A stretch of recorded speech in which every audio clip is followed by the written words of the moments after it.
নমস্কার, আমি পলাশ বলছি। আমার চ্যানেলে আপনাদেরকে সবাইকে স্বাগতম জানাচ্ছি। ব্যানারটা দেখে নিশ্চয়ই বুঝতে পেরে গেছেন আমি রোল্যান্ড এক্সপিএস 60 সম্বন্ধে কিছু তথ্য আপনাদেরকে দিতে চাই। এখানে আমি ফ্রন্টেই রোল্যান্ড এক্সপিএস 60 ছবি রেখেছি। সেটা হচ্ছে 15ই জানুয়ারি সুন্দরভাবে দিল্লিতে অনুষ্ঠানে এই কিবোর্ডটা উদ্বোধন হয়ে গেল। এখন এই কিবোর্ডটা তো সবে বাজারে এসেছে। এখন আমাদের অনেক মিউজিশিয়ান, অনেক কিবোর্ড প্লেয়ারদের একটা স্বপ্ন ছিল এক্সপিএস 60 কবে আসবে, এক্সপিএস 60 কবে আসবে, 50 কবে আসবে। 10 বেরিয়ে গেল, 30 বেরিয়ে গেল, অথচ 60 এলো না। কারণ এরপরে আমি দেখাচ্ছি এই যে 60, এটা হলো পুরনো 60, যেটা একটা যুগের বড় বড় কিবোর্ড প্লেয়ারদের একটা স্বপ্ন ছিল এবং অনেকটা সাকসেসফুল, খুব বেশি সাকসেসফুল একটা কিবোর্ড। অনেক পুরনো কিবোর্ড হয়ে যাওয়ার জন্য এই কিবোর্ডটা আর বাজারে নেই, মেড ইন জাপান ছিল। ছোট্ট করে সেরে দিই। এখানে মেন ভলিউম কন্ট্রোল, এখানে দুটো এই লেফট হ্যান্ড রাইট হ্যান্ড বা স্পিকারের লেভেল কমানো বাড়ানো। এই চারটে নব হচ্ছে আমাদের প্যারামিটারের সমস্ত কিছু নিয়ে তৈরি করা, এফেক্ট তৈরি করা। কিছু নব এখানে আছে, ট্রান্সপোজ আছে, আটটা উপরে 8টা, নিচে 8টা, 16খানা টোন আমরা একসঙ্গে প্লে করতে পারতাম। পাশাপাশি এইসব টোনগুলো ছিল, এইসব ভলিউম এই কিগুলো ছিল অপারেট করার জন্য। খুব সহজ সরল একটা কিবোর্ড ছিল, দারুণ একটা। পাশাপাশি এক্সপিএস 60 যেটা আছে এই সম্পর্কে যেটা বলি, এই কিবোর্ডটা উদ্বোধন হয়েছে জানুয়ারি মাসের 15 তারিখ। খুব সাকসেসফুলি ভাবে উদ্বোধন হলো। কিন্তু একটা বিষয় যেটা সমস্ত কিবোর্ড প্লেয়ারদের এবং তাদের একটা প্রেস্টিজকে ইস্যু করে আমাকে বলতেই হবে যে কোম্পানি সত্যি কি আমাদের সঙ্গে ঠিকঠাক ব্যবহার করছে, না কোম্পানি আমাদেরকে একটা বড় রকম বোকা পেয়ে গেছে। যেমন দেখে নিন, অনেক দিন আগেই কিন্তু এই রোল্যান্ড জুনো ডি মার্কেটে বার করেছে এবং তার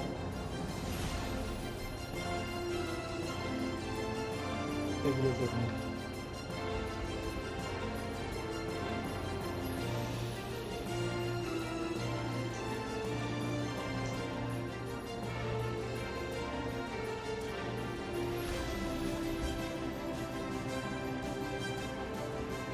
জুনো ডি এর চার ভাই হলো এক্সপিএস 60।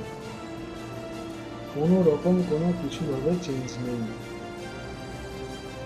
দেখে নিন, সেম একই রকম ভাবে কিছু এই যে কিছু চাকার পাশাপাশি রং করা, এই বর্ডারগুলো কালার করা। এখানে বর্ডারগুলো 3 রকম কালার আছে, হোয়াইট, রেড, ব্লু। এখানে পুরোটাই রেড উপরে, আর নিচে কোনো কালার নেই। এইটুকু যা একটু চেঞ্জ দেখলাম। একই রকম ভাবে এক্সপিএস 30 জুনো ডিএস এর একটা সিমিলার কিবোর্ড, আপনারা জানেন কিনা জানি না। এক্সপিএস 30 আর এটা হলো জুনো ডিএস। টুকটাক ছোটোখাটো কালারগুলো আলাদা, এদিক ওদিক করে এই যে কালারের যে সমস্ত স্ট্রিপসগুলো দেওয়া আছে, হোয়াইট, রেড, ব্লু, আর এটা শুধু রেড।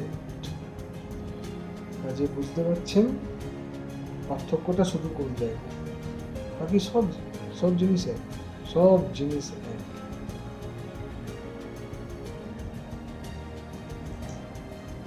এটা নিয়ে অনেক কোশ্চেন মার্ক এসেছে। যাই হোক, এখন জুনো ডিএস বা জুনো ডি এই মডেলগুলো তো আমরা ব্যবহার করি না কোনোদিন। অনেকেই করেছেন, বাইরের দেশে এগুলো যথেষ্ট বিক্রি হয়েছে। এই মডেলগুলো যেহেতু অনেক কমপ্লিকেটেড মডেল, এগুলো আমরা চট করে মার্কেটেও পাই না, আর মার্কেটে পেলেও সেরকমভাবে ইউজার ফ্রেন্ডলি নয়। যাই হোক, এখন আজকে আসছি 60 বলেন XPS 60। XPS 60 দারুণ একটা কিবোর্ড, তবে কতটা বেশি এই XP60 মতো হবে সেই সম্বন্ধে আমাদের কোনো ধারণা নেই। এটা হচ্ছে ব্যাপার। আর XPS 60 ব্যাপারে এটা 30 এটা লিখে দিই।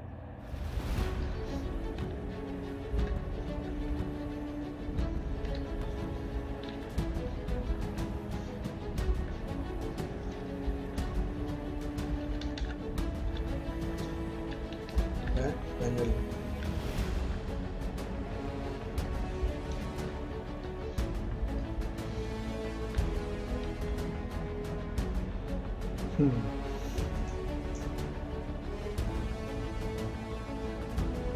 XPS 60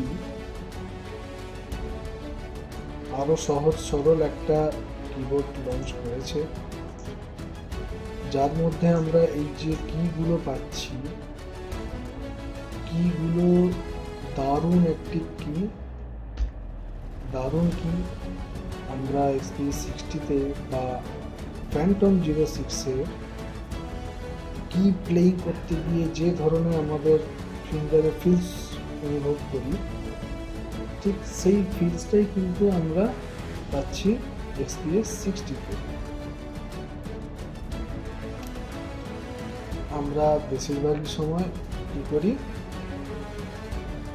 যারা টোন এক্সপার্ট, যারা টোন তৈরি করে, কিবোর্ডের টোন তৈরি করে, তাদের কাছ থেকে আমরা পেন ড্রাইভে নিয়ে বা কিনে আমরা ভরে দিই। অতএব এইসব প্যানেলগুলো যে সাউন্ড মডিফাই, যে প্যানেলগুলো আমরা চট করে হাত দিই, প্রয়োজন পড়ে টুকটাক নিজেদের মতো একটু সুবিধা অসুবিধা দেখে আমরা নিজেদের মতো করে তৈরি করতে গেলে এগুলো আমাদের লেগে যায়, সেটা কোনো অসুবিধা। সুন্দর একটি ডিসপ্লে পাচ্ছি, কালারফুল ডিসপ্লে। এখন সুন্দর ব্যাপার হচ্ছে এখানে 16টা নব রয়েছে, 16টা নব, 16টা ব্যাংকে 16টা টোন আমি ফেভারিটভাবে এর মধ্যে স্টোর করে রাখি। গেল এই অপারেটিং এই সব নবের কথা গেল। এখন আসছি ফ্রেজিং প্যাড। এই প্যাডটা খুব দারুণ একটা ইন্টারেস্টিং জিনিস করেছে XPS 60।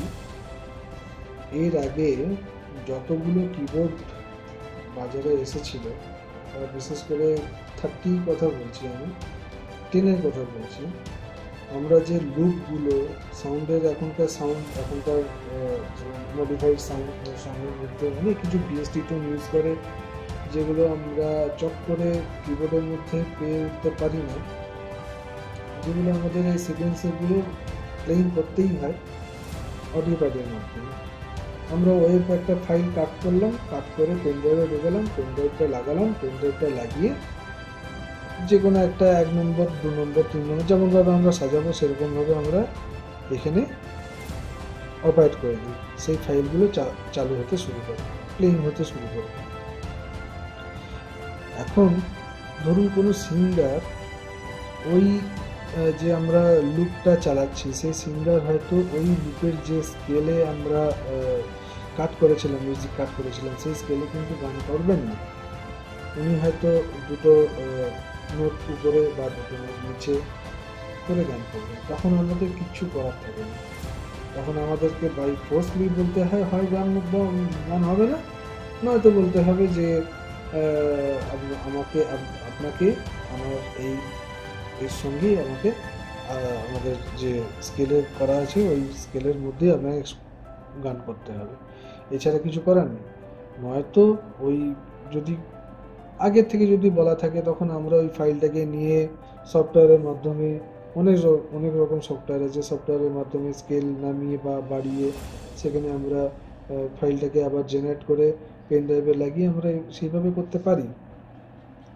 কিন্তু এখন হচ্ছে সুন্দর সিস্টেম করেছে, আপনি যতগুলো সিকোয়েন্সার চালান না কেন সমস্ত সিকোয়েন্সারগুলো টেম্পো প্লাস মাইনাস করা যাবে এবং এর যে রেকর্ডিং স্কেল মানে পেন ড্রাইভে লোড করা যে স্কেলের ফাইলটা জেনারেট হয়েছে সেই স্কেল থেকেও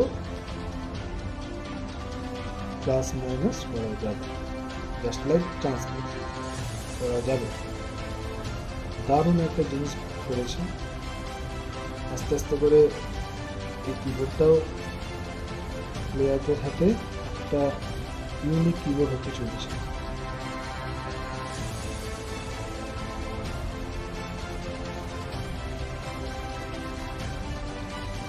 দেখুন সুন্দর একটা ডিসপ্লে, এখানে টোন সেট করা, ড কন্ট্রোল, মেনু, একই সঙ্গে এটাকে হোল্ড করে রাখলে কি টাচ কন্ট্রোল,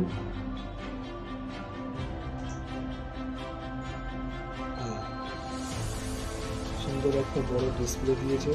তবে ফ্যান্টম 06 বা FH06 এর মতো অত বড় নয়, স্ক্রিন টাচ নয়, অথচ ভালো display.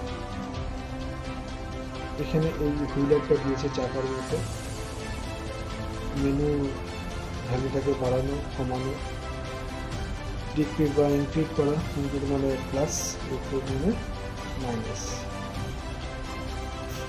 Save button, exit button, enter.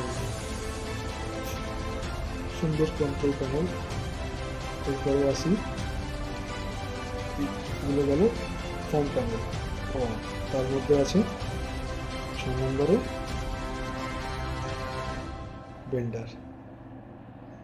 Phantom 06 বা FH06 যে রয়েছে এখানে একটা সেন্সারের মতো রয়েছে, সেটা কিন্তু এখানে পাওয়া যাবে না। এরপরে আসি ব্যাক প্যানেল। ব্যাক প্যানেলে পাওয়ার অ্যাডাপ্টারের তো জ্যাক আছে, পাশে পাওয়ার বটন। দারুণ একটা ইন্টারেস্টিং ব্যাপার হলো এবারে 5 ভোল্টের একটা টাইপ সি সকেট এখানে দেওয়া আছে, যার মধ্যে যদি কোনো কারণে আমাদের অ্যাডাপ্টার ফল্ট হয়, অ্যাডাপ্টার খারাপ হয়, তখন আমরা কী করবো, বা কোনোদিন অ্যাডাপ্টার নিয়ে যেতে ভুলে গেছি, তখন যে কোনোভাবে আমি টাইপ সি কেবিল জোগাড় করে আমি পাওয়ার ব্যাংক থেকে কিংবা কোনো একটা চার্জার লাগিয়ে তার সঙ্গে কানেক্টিভিটি করে আমরা এখানে ASP60টাকে অন করতে পারি। এটা দারুণ একটা আপডেট দিয়েছে। এরপর আসি এখানে পেন ড্রাইভের সকেট, ইউএসবি সকেট লাগানো আছে এখানে পেন ড্রাইভ লাগানোর জন্য। পেন ড্রাইভ লাগিয়ে আপনারা যে কাজগুলো করবেন সেটা হচ্ছে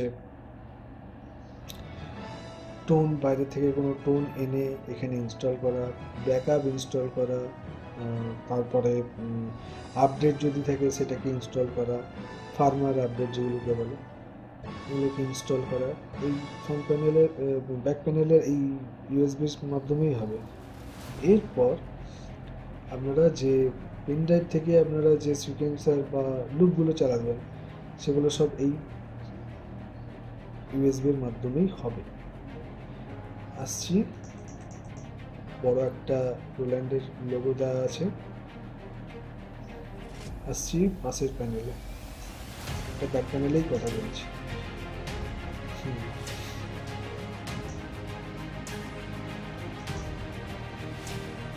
এই দুটো pedal controller, hold pedal, release pedal, MIDI in out. আসছি পাশের এই প্যানেলটাকে ফলো করুন। এখানে আগে আমরা XPS 30-তে বড় জ্যাক যেটাকে বলে 6.5, 6.5 স্টিরিও জ্যাক এখানে ইনপুট হতো।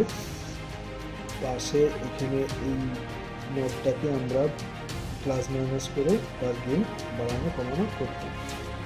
এখন হয়েছে এই প্যানেলটাকেই এক্সেলার দিয়ে দিয়েছে কোম্পানি, আলাদা করে কোনো জ্যাক লাগাতে হবে, বুঝতে পেরেছেন? এবং অনেকে ভিডিওতে বলছে যে এফেক্ট দেওয়া যেত না, এখন এফেক্ট দেওয়া যাচ্ছে না। সেটা নয়, 30তেও এফেক্ট দেওয়া যেত, আপনারা বোধহয় ফলো করেননি। 60তেও এফেক্ট দেওয়া যাচ্ছে। এফেক্ট বলতে হল, ডিলে, রিভার্ব, এইসব ধরনের। এরপর আসছি এই ছোট্ট জ্যাক, যেটা আমরা মোবাইল থেকে আউটপুট নিয়ে এখানে ইনপুট দিলেও চলবে। আসছি, এটা কোনো আহামরি এমন কোনো ইম্পর্টেন্স নয় আমাদের কাছে। আসছি এরপরে আমরা হেডফোনের জন্য এই জ্যাক, এবং যেটা সব থেকে বেশি ব্যবহৃত জ্যাক সেটা হলো এইটা, লেফট বা মোনো, এটা হচ্ছে রাইট। এই দুটো হচ্ছে চ্যানেল থেকে মেন আউটপুটটা বেরিয়ে যায় মিক্সারে, কোথাও লাইভ প্রোগ্রাম করতে গেলে, যেটা আমাদের সবসময়ের জন্য কাজে লাগে। ঠিক আছে, তাহলে বন্ধুরা, আপনারা XP 60 নেন, খুব ভালো কিবোর্ড বেরিয়েছে। দাম মোটামুটি এখনো পর্যন্ত ডিলারদের কাছে অ্যাভেলেবেল নেই। ডিলাররা মনে করছেন প্রিন্ট নেওয়া আছে 1,10,000, এটা 1,10,000 হবে না হয়তো এখন এই সময় দাম হতে পারে 95 কি 98 কি 1 লাখ, এরকম একটা দাম হতে পারে। সবাইকে আবার ধন্যবাদ, নমস্কার।